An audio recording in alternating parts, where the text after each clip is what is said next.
Good morning, everyone. Thank you for joining us today. I'm going to give everyone a few more minutes just to get started or just to log on, and then we will be back momentarily. Thank you.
Hello again. We're going to go ahead and get started. Thank you for your patience and for joining us today. My name is Selena Damian, and I am the Student Loan Servicing Ombudsperson here at the California Department of Financial Protection and Innovation, also known as DFPI. It is my pleasure to be here today to present alongside some expert panelists from the Department of Education, Office of Federal Student Aid, and California's Bureau of Private Postsecondary Education. Before we get started, some information about today's webinar. During the webinar, your video, microphone, and your chat feature will be turned off. This event is being recorded, and the recording and the slides will be emailed to everyone who is registered for the webinar. It will also be available on DFPI's YouTube channels within about 24 hours. If you have any questions during the webinar, please use the Q&A function, not the chat feature. And we will try our best to answer your questions or to get to them live during the Q&A session at the end of the presentation. Just a little bit about us. DFPI, we are California's Consumer Protection Agency. Our mission at the DFPI is to serve Californians by overseeing financial service providers, enforcing laws and regulations, promoting innovation and fair and honest business practices, enhancing consumer awareness, and protecting consumers from fraud and abuse. In 2020, under the California Consumer Financial Protection Law, we were given expanded authority to oversee previously unregulated financial providers, which included student loan servicers. Since then, DFPI has expanded its student borrower protections and reinforced its partnerships to help California borrowers. At the same time, in 2021, the Department of Education strengthened its commitment to protect student loan borrowers by releasing updated legal interpretations, which encourage effective collaboration and partnership among states and the federal government as a way to ensure that borrowers get the best possible service, to ensure servicer accountability and borrower rights. What this means is that California and the federal government have made it a priority to work together to protect and support borrowers. As a result, the DFPI, this past year, the DFPI has been working with the Department of Education's Federal Student Aid Office and other state agencies to bring borrowers accurate information about programs and initiatives to help them navigate their student loan debt. Two of these programs, which we'll be talking about today, are the closed school discharge and the Borrower Defense Discharge. And with us today, to kick us off and talk about these programs is our first panelist. It's a pleasure to have him here with us today, Andrew Bronstein, who's the Senior Advisor to the Student Loan Ombudsman at the Department of Education's Federal Student Aid Office. Thank you, Andrew. Thank you, Selena. Good morning, everybody. My name is Andrew Bronstein. I am the Senior Advisor to the Student Loan Ombudsman at the U.S. Department of Education. It's nice to be here with you all. I'm here to talk to you today about two federal student loan forgiveness programs, Closed School Discharge and Borrower Defense. And we're going to cover what each program is, how to apply, and recent updates. As Selena mentioned, I'll just reiterate, we got a ton of content to get through today in a short amount of time. So if you do have questions, if you could please put them in the Q&A section. We'll do our best to address them either throughout or at the end of today's webinar. Can we go to the next slide, please? Thank you. So all that said, we're going to start today with a quick note about some new Department of Education regulations. On October 31st of last year, the department released final regulations to improve some of our debt relief programs, including closed school discharge and borrower defense. And these regulations are going to take effect on July 1st. For today's presentation, I've included two slides summarizing some of the updates in these new regs. And I've made those slides blue just so that they're easy to find and kind of stand out. I've also included on this slide a link to our press release related to those regulations. With that, can we move to the next slide, please, to get started with closed school discharge? And perfect. Thank you so much. Okay. First, what is a closed school discharge? Closed school discharge is a loan forgiveness program where you can get forgiveness on the federal student loans you took out to attend a school if that school closes while you're enrolled or soon after you withdraw. Now, we're going to unpack what that means and who qualifies on this slide. Let's start on the left side of the T-chart where it says eligible.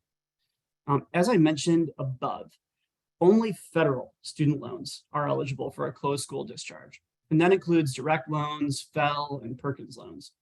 Sometimes borrowers want to know if their private student loans are eligible for a closed school discharge. They're not, just federal student loans.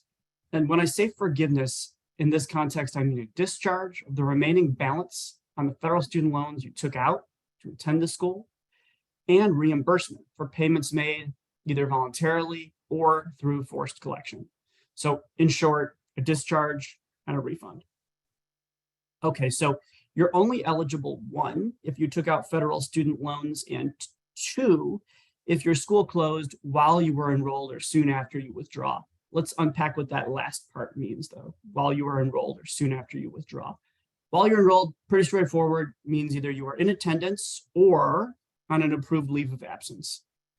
But what if the school closes soon after you withdraw? B and C here capture the soon after you withdraw part of the equation. For cases where a student withdraws shortly before the school closes, the regulation describes something called a look-back window, the period of time that can pass between a student's withdrawal and the school's closure, such that the student is still eligible for a closed school discharge. Now, under the current regulations, if the federal student loans you took out to attend the school were dispersed before July 1st of 2020, the look-back window was 120 days. If your loans were dispersed on or after July 1st of 2020, the look-back window is 180 days.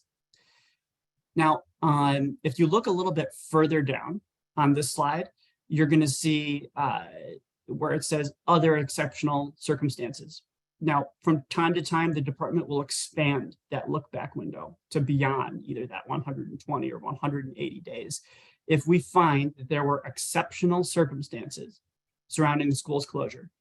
There's an example, one example of exceptional circumstances would be, if the school loses its accreditation. That would be something exceptional that happens related to the school where we may expand the look-back window.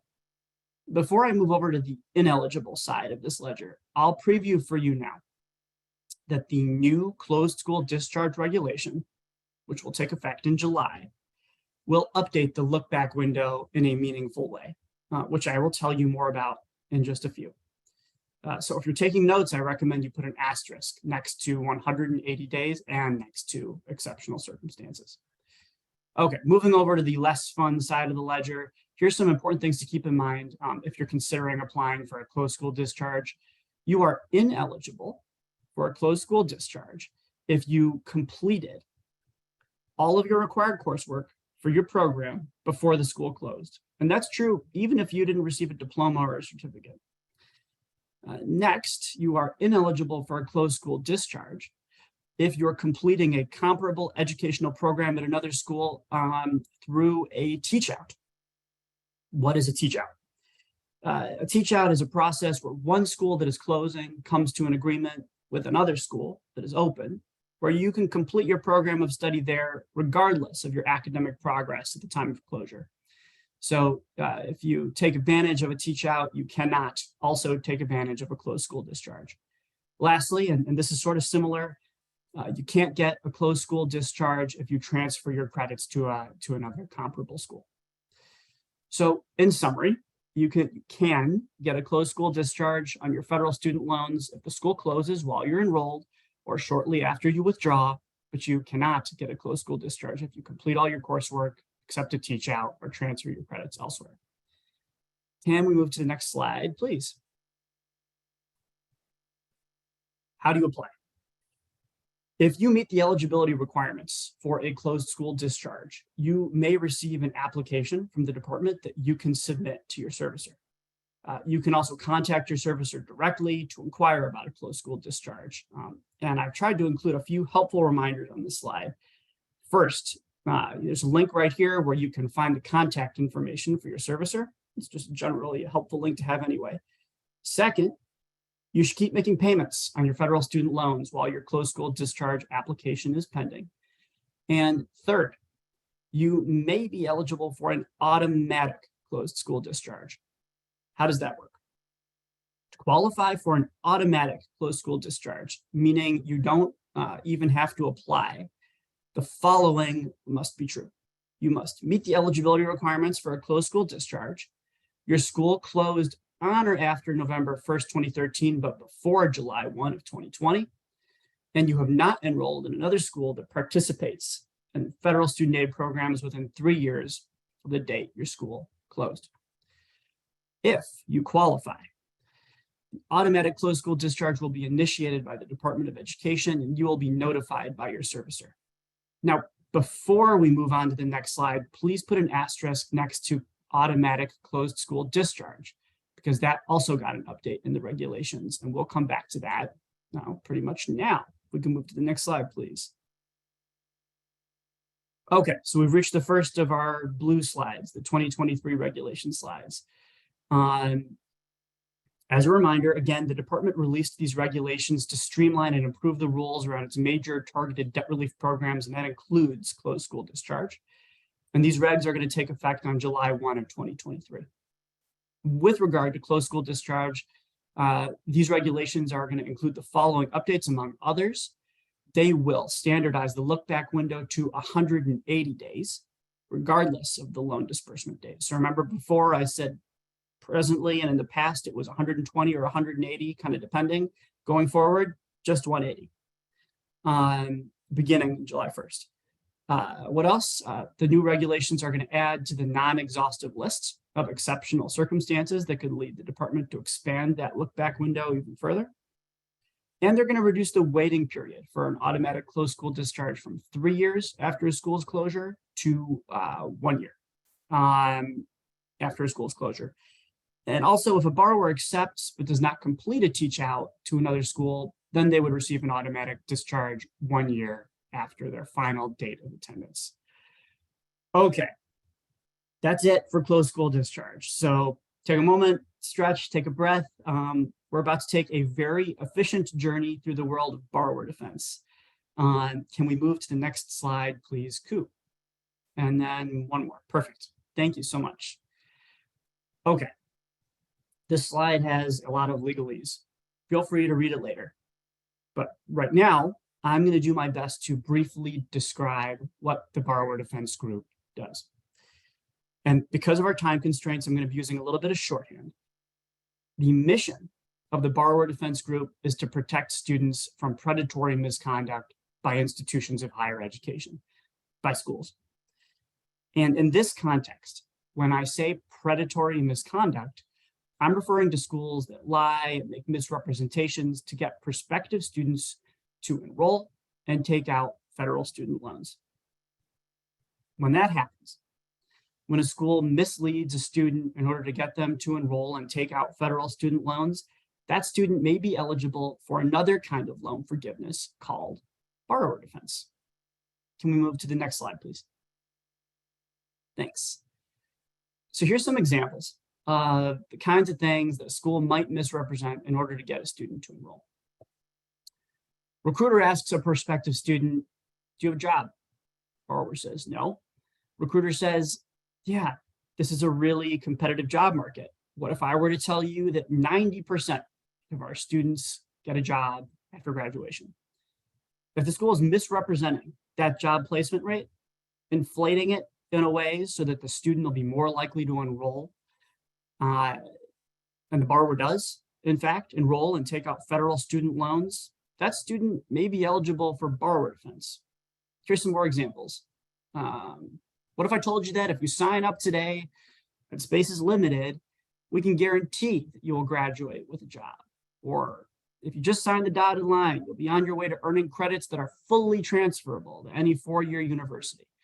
If a school misrepresents those kinds of things, borrower may be eligible for borrower defense.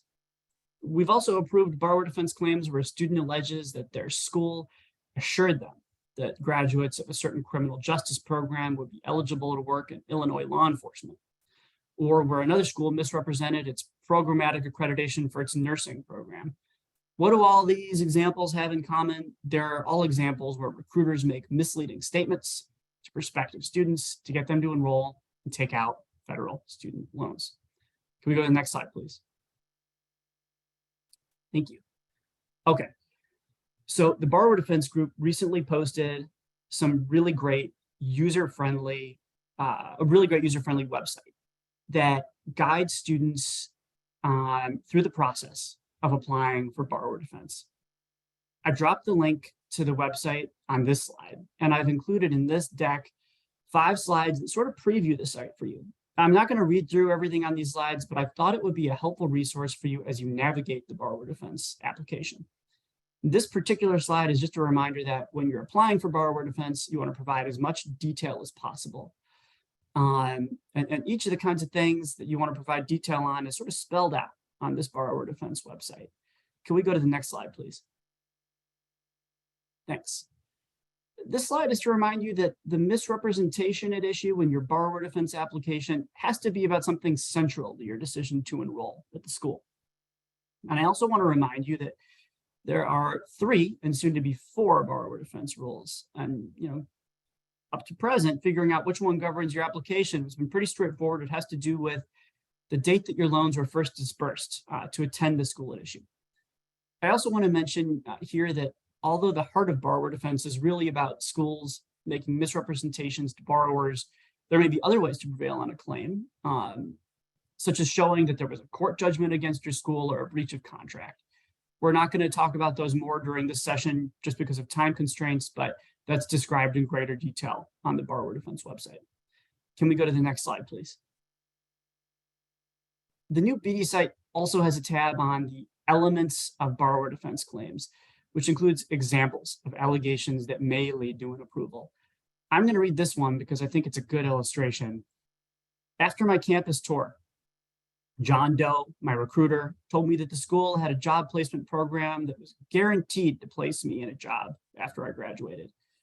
I visited career services multiple times before and after graduation trying to get a job placement. They never placed me in a job.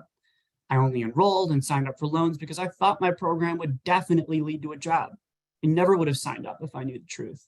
I remained jobless for 6 months and eventually had to make minimum wage job that didn't require my degree. I now have a mountain of loan debt that I can't afford, jobs that I can't be hired for. So that's a good example of a borrower providing lots of detail in support of their allegation that the school misrepresented that they were guaranteed to get a job. Can we go to the next slide, please? Okay, so borrower defense is a defense to repayment that has its roots in consumer protection law. So when you submit an application, it's great to be able to present evidence in support of your allegations. You won't always have evidence, but this tab gives you some examples of helpful documentation that you may want to include if you've got it. So for example, documents such as misleading emails, enrollment agreements, proving your dates of enrollment, judgments against your school, that kind of thing. Can we go to the next slide, please?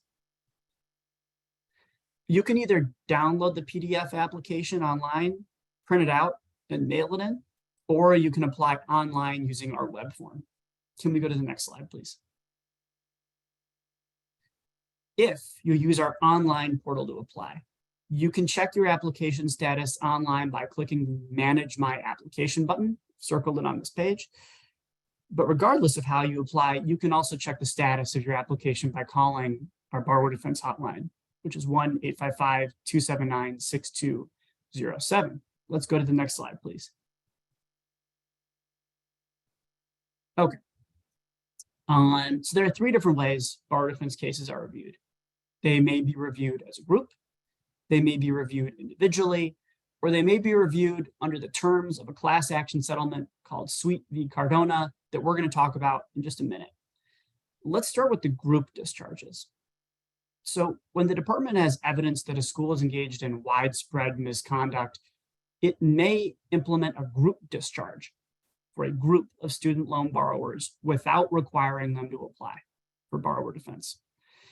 The department has done this, has done 4 group discharges to date, and those discharges have resulted in billions of dollars of relief for many borrowers who attended Corinthian colleges, ITT, Westwood, and Maranello. If you attended one of those schools, you can click the link for that school on this page to see if that particular group discharge applies to you. If you are not covered by one of those group discharges and you believe you qualify for borrower defense, I encourage you to apply.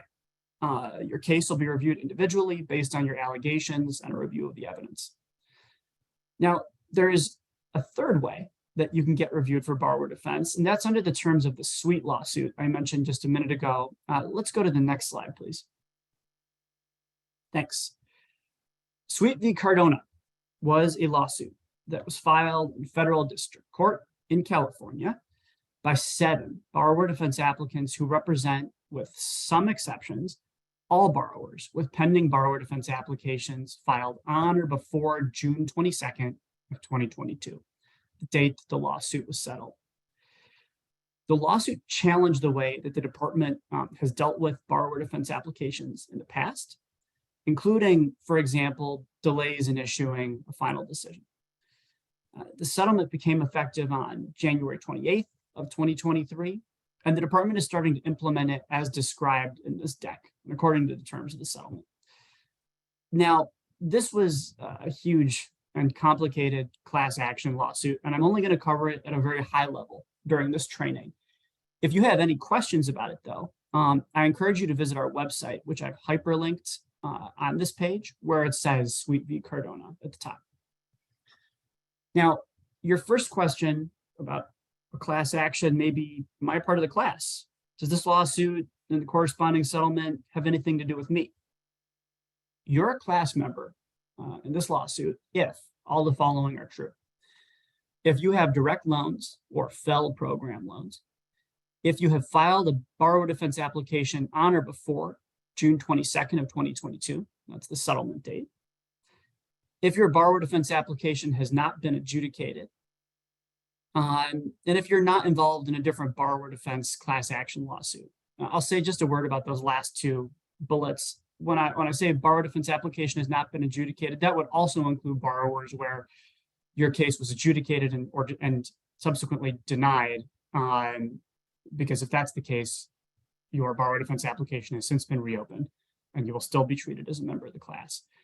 And for the last bullet there, when I said not involved in a different borrower defense class action lawsuit, that would refer to the Manriquez case, for example, which involves Corinthian borrowers. What does it mean to be a class member? There's two categories, class members. First category is the automatic relief group. The suite settlement includes something called Exhibit C. It's a list of schools where, and I apologize, but I'm going to use the language from the lawsuit on this one. It's a list of schools where there exists sufficient threshold indicia of wrongdoing. Exhibit C includes some schools you may have heard of. University of Phoenix, Ashford, DeVry, and Walden University, just to name a few. If you're a class member and you went to one of the schools listed on Exhibit C, which I've linked here, you get automatic full settlement relief. Full settlement relief means that the federal student loans associated with your attendance at the school will be discharged. We will refund any amounts paid to the department on those loans, and the credit trade line for those loans will be deleted for your credit report. There are 3 exceptions to the rule here, and that's for borrowers who went to several schools that intervened in the lawsuit. They are Lincoln, Everglades College, Kaiser University, and American National University. Borrower defense applications related to those schools are on hold pending the outcome of litigation. So again, the shorthand here, that was a lot, but the shorthand here is the limited exceptions. If you're a class member and you're on Exhibit C, you're going to get full settlement relief automatically. The second group of class members is our streamlined adjudication group. These are borrowers who are class members but did not go to a school listed on Exhibit C. For these borrowers, we're going to presume that the information in their application is true and not require the borrowers to prove their assertions. In short, if these borrowers make an approvable allegation, they're going to get full relief. Can we go to the next slide, please? Thanks. So we've talked about class members. What about post-class members? What's that? So you are a member of the post-class in this lawsuit if you have direct or FEL program loans, you filed a borrower defense application after June 22nd, 2022, that's the date of the settlement, but on or before November 15th of 2022, that's the date that the settlement was finalized. And your BD application has not been adjudicated. And again, this was the case for class members. If your application was adjudicated and denied, it has since been reopened, and you will be treated as a member of the post class. If you're a member of this post class, your application is going to be reviewed under the 2016 Borrower Defense Regulation, and you will still have to prove your allegations are true. So I remember I mentioned before there's a handful of borrower defense rules. This will be under the 2016 one if you're a post-class member. 2 last points on SWEET. One is that it established timelines for reviewing cases for both class and post-class members. And if we don't comply with the timelines established in the settlement, those borrowers are going to get full settlement relief. Lastly, if you applied after that November 15th, 2022 date, you are not going to be affected by the SWEET lawsuit. Okay, so if you have questions about SWEET, again, I'm going to ask you to please go to the SWEET website from the Department of Education's website on SWEET, I should say, which is linked in this deck. Can we go to the next slide, please? The 2023 regulations made some important updates to borrower defense that are going to affect cases that were either pending or received after July 1, 2023. Some of those updates include adding categories of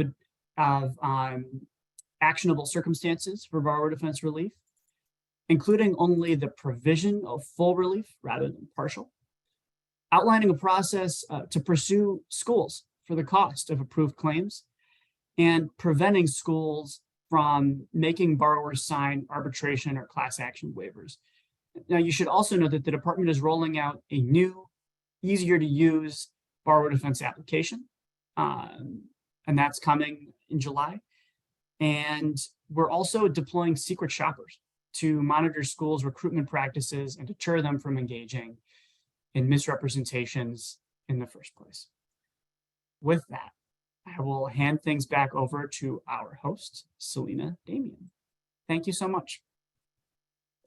Thank you, Andrew. That was great information. I even learned a few things, so I hope everyone, took notes. And if not, we're sending you the deck anyway. But thank you, Andrew.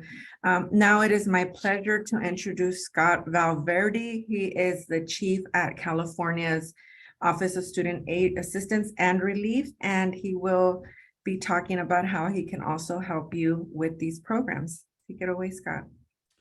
Thank you so much, Selena, and thank you, Andrew. Thank you, DFPI and DOE, for partnering with us on this webinar. Really appreciate making us part of this. So thank you very much for that.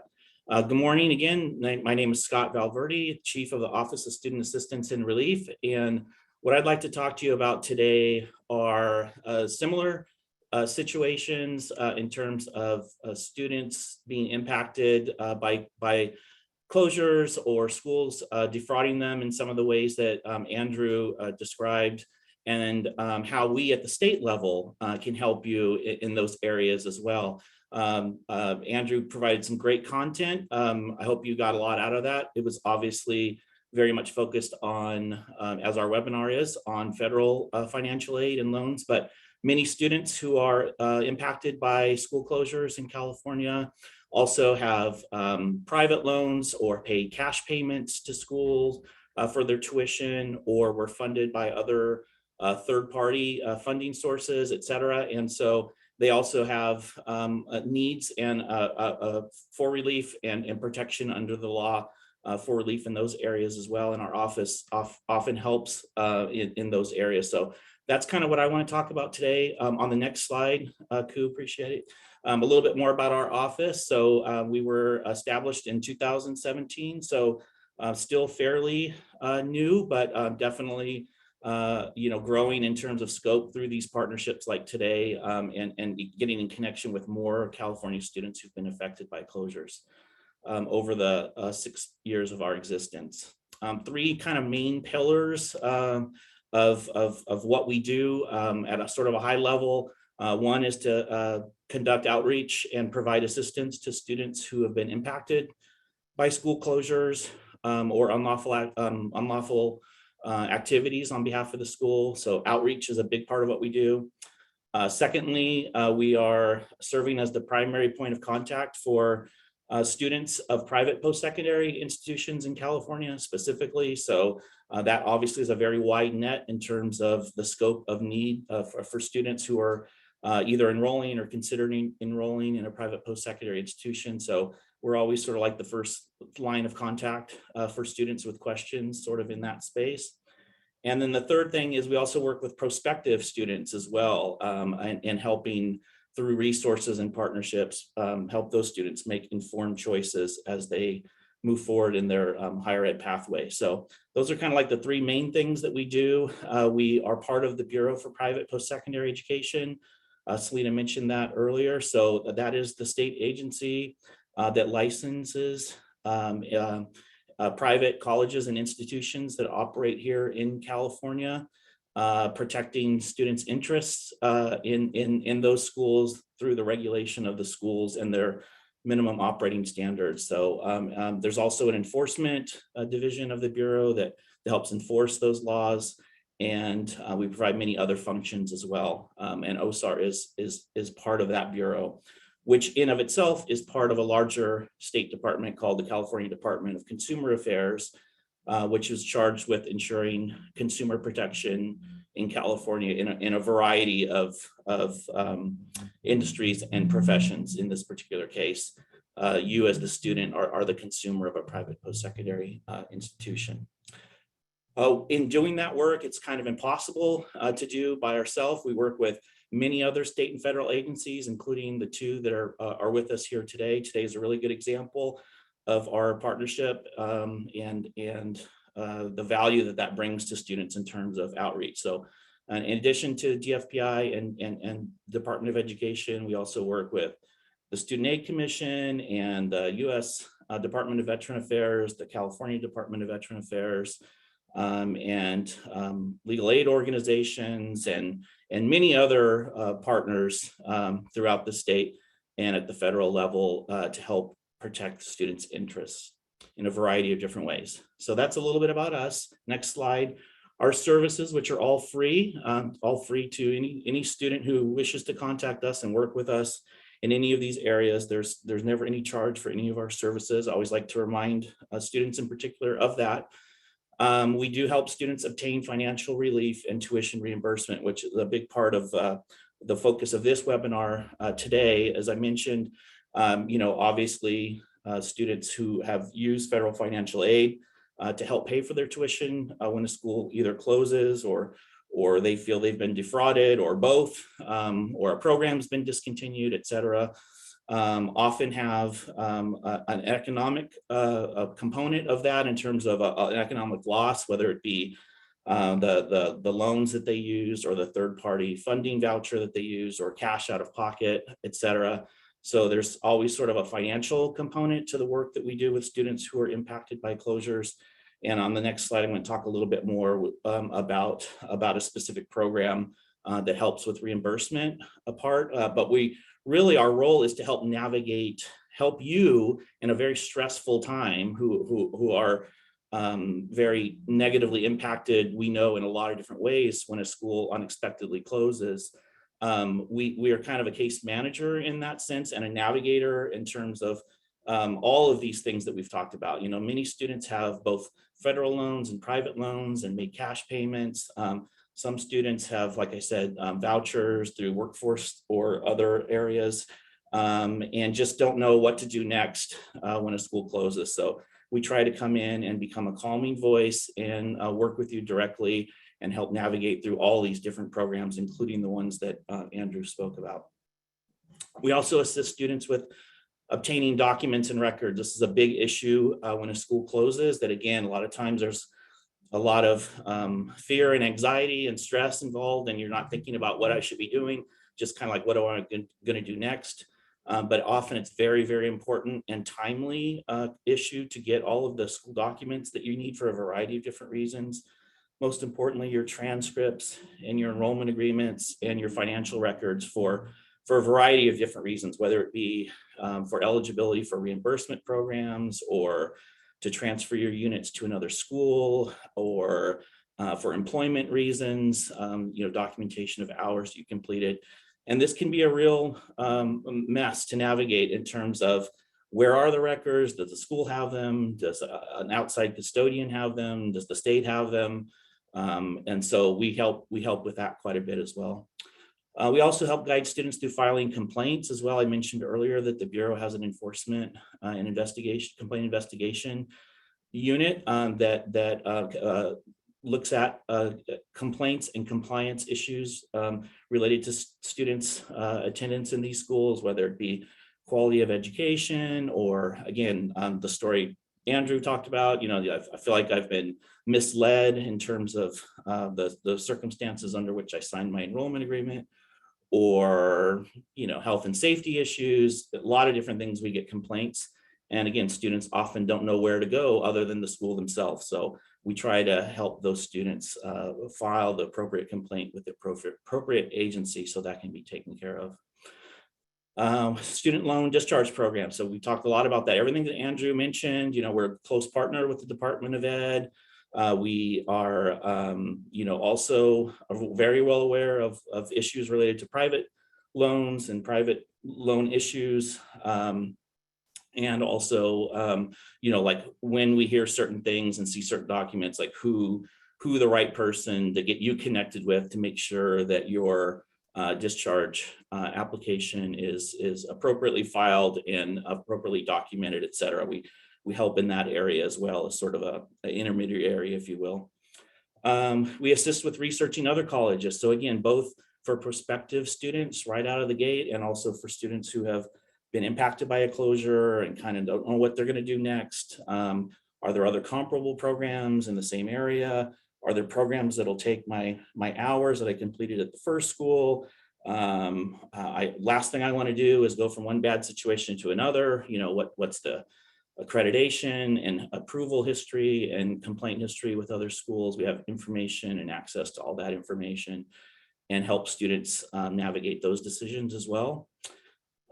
We also partner with other California communities to provide additional resources. So a good example of that would be our K-12 partnerships, working with K-12 families who have students who are completing, don't know what they want to do next, maybe are looking at some non-traditional education or community college, or don't know what they want to do, kind of thing. So again, just us as a general resource for prospective students. We like to partner with local communities to sort of help provide services in that, and it generally takes the form of college fairs or town halls or webinars like this that we do in partnership with other local communities.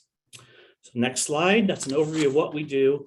Kind of more to the point today, again, Student Tuition Recovery Fund is a fund that's administered by the Bureau for situations where students are eligible based on a school closure and their enrollment in the school, either as of the time of the school closure or within 120 days of the school closure, similar to the look back window that Andrew talked about. We have a similar provision in our statute for eligibility for reimbursement under the Student Tuition Recovery Fund. There's also possibility of eligibility even outside of that 120-day window with special circumstances as well. So kind of similar to the closed school discharge eligibility, so similar concepts, but then again, this is at the state level. And this is to help mitigate or relieve economic loss that the student suffers as a result of a school closure.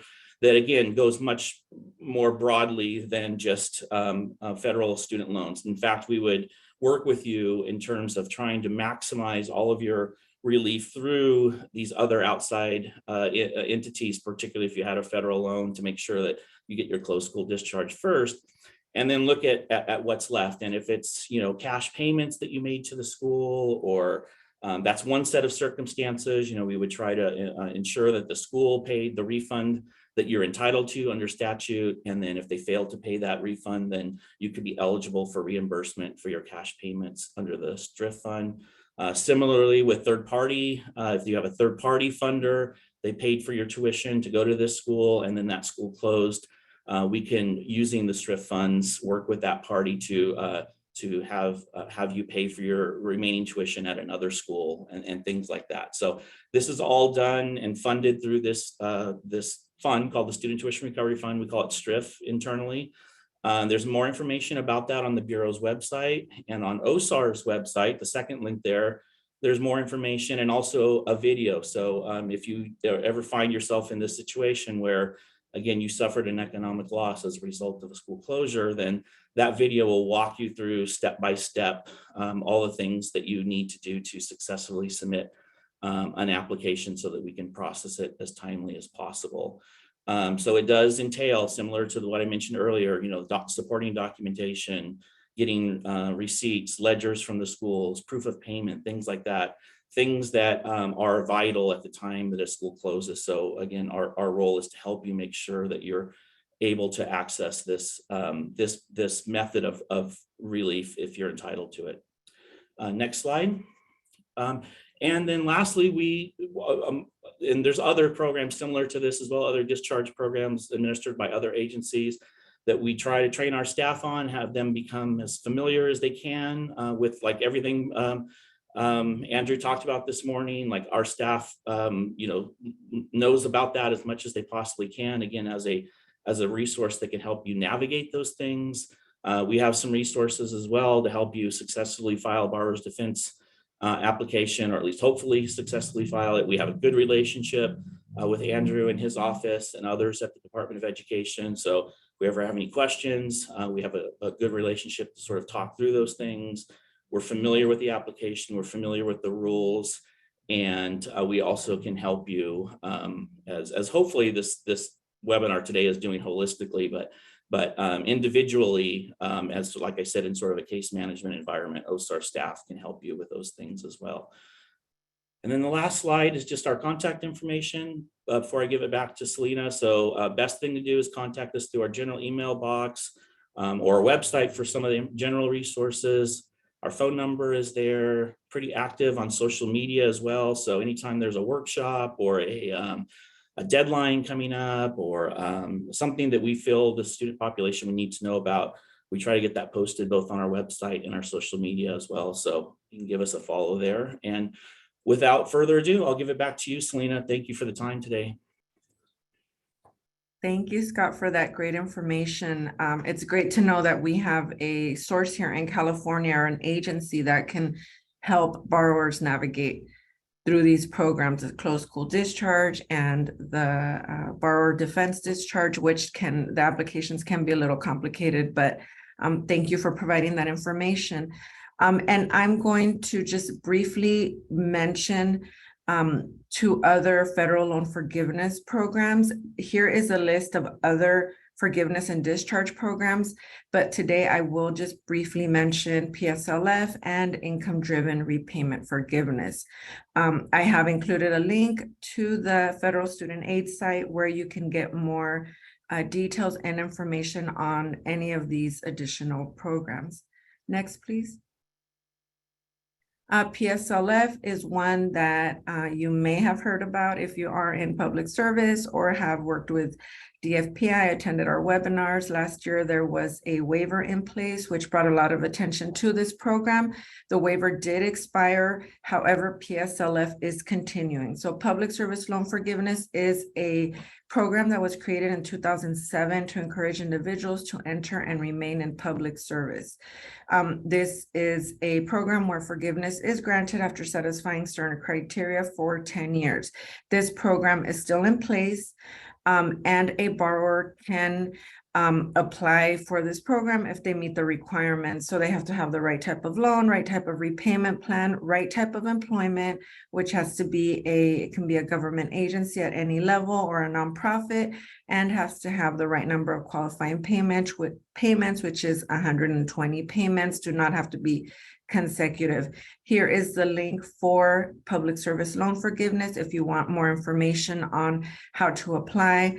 But there are some great there's some great reform that's going on, changes with the program that's going to make it easier for borrowers to apply. So with this one, you do have to have the employment, meet the employment requirement. Next, please. And the next one I will talk about is income-driven repayment forgiveness. This is a lesser-known forgiveness program. This is for borrowers who are on an income-driven repayment plan. They have been paying for a period of 20 to 25 years. Again, similar to PSLF, they can receive forgiveness for the remainder of their loan balance. This forgiveness program does not have an employment requirement. And then currently FSA is conducting a one-time account adjustment of IDR qualifying payments for direct loans and FFEL loans. So what this means is that borrowers will receive credit towards IDR and additional PSLF credit as long as a borrower was in repayment status, regardless of the payments made, loan type, or repayment plan. So this is similar to the PSLF waiver. They're going to be given credit for borrowers if they were in consecutive forbearance for 12 or more months or 36 or more months of cumulative forbearance. They will be receiving credit for months spent in economic hardship, military deferments, months spent in deferment prior to 2013, and any time in repayment on earlier loans prior to consolidation of those loans. This adjustment will be automatic. The only borrowers that need to take any action to benefit from this adjustment are borrowers who have commercially held FFEL, Perkins, HEAL, or other non-direct loans. So they do need to consolidate by the end of the year to receive the benefits of the income-driven adjustment. So this program will benefit borrowers who have been paying for longer periods of time.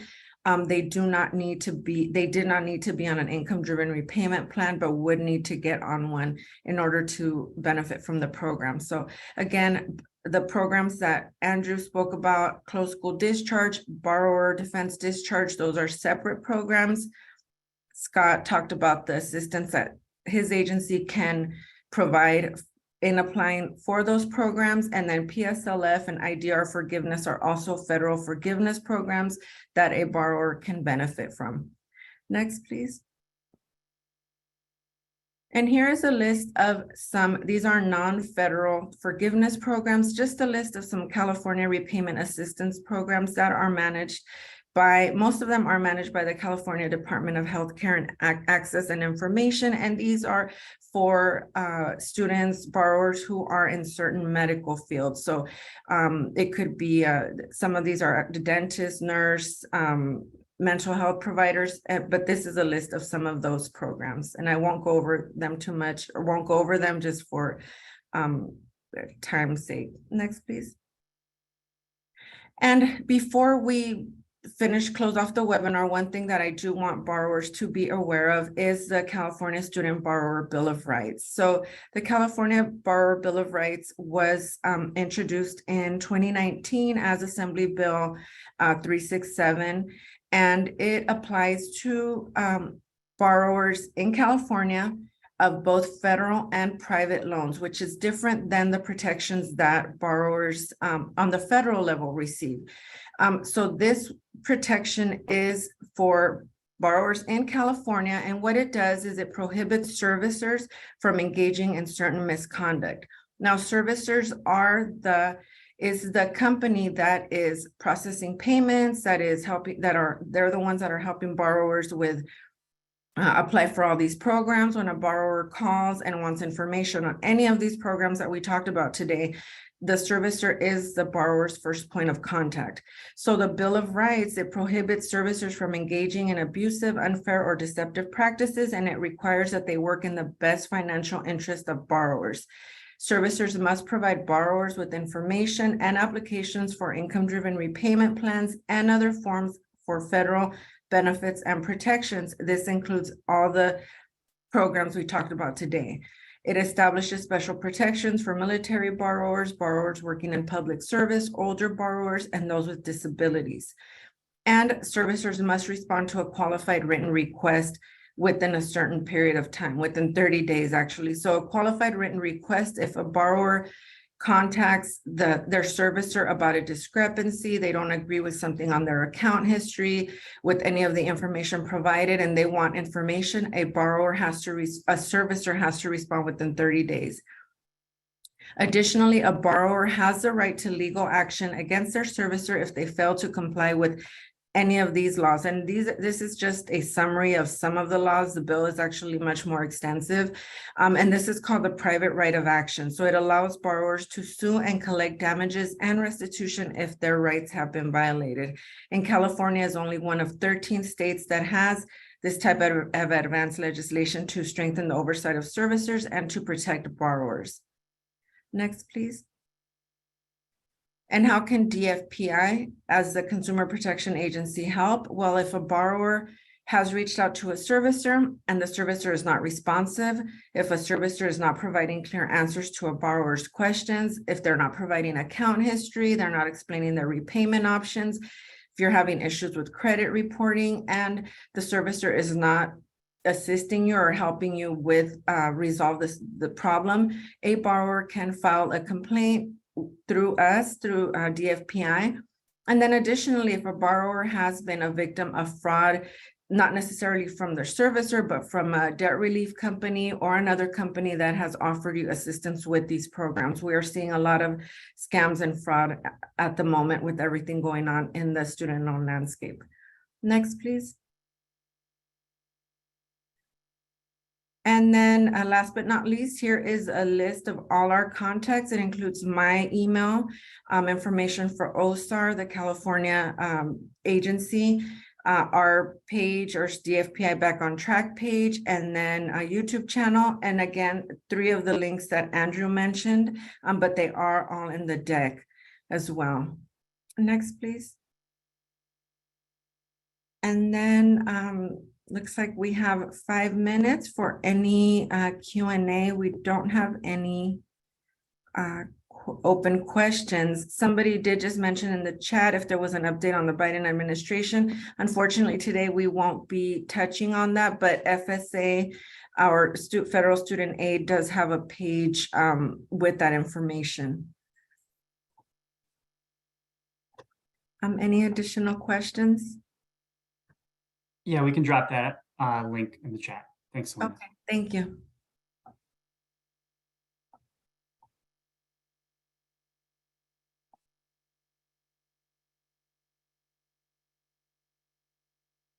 No additional questions?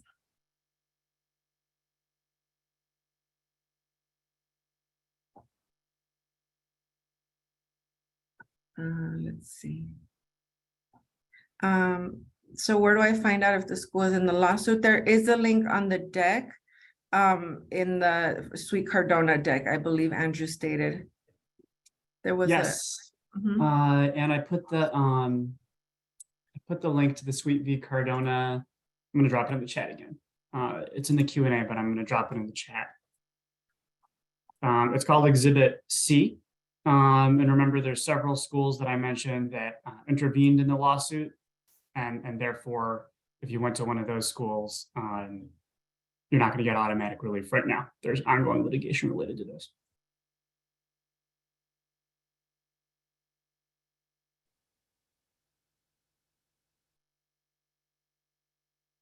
And Andrew, I know there was a question as far as timing. I know it might be different for each scenario, but when can a borrower expect to hear about their application? I mean, you mentioned as part of the lawsuit, right? There is a time frame, but what about for all others? Yeah, so that's a great question. First, I want to remind everyone that if you submitted your application online, you can go to that Manage My Applications tab on the website to check your application status. And then there are timelines under the Suite lawsuit that we have to comply with. If we don't comply with that timeline as to your application, under the terms of the lawsuit, if you're a class member or a post-class member, you'll get full settlement relief. Separately, there are timelines established under the 2023 Borrower Defense Regulation, which will go live July 1 of this year. Thank you.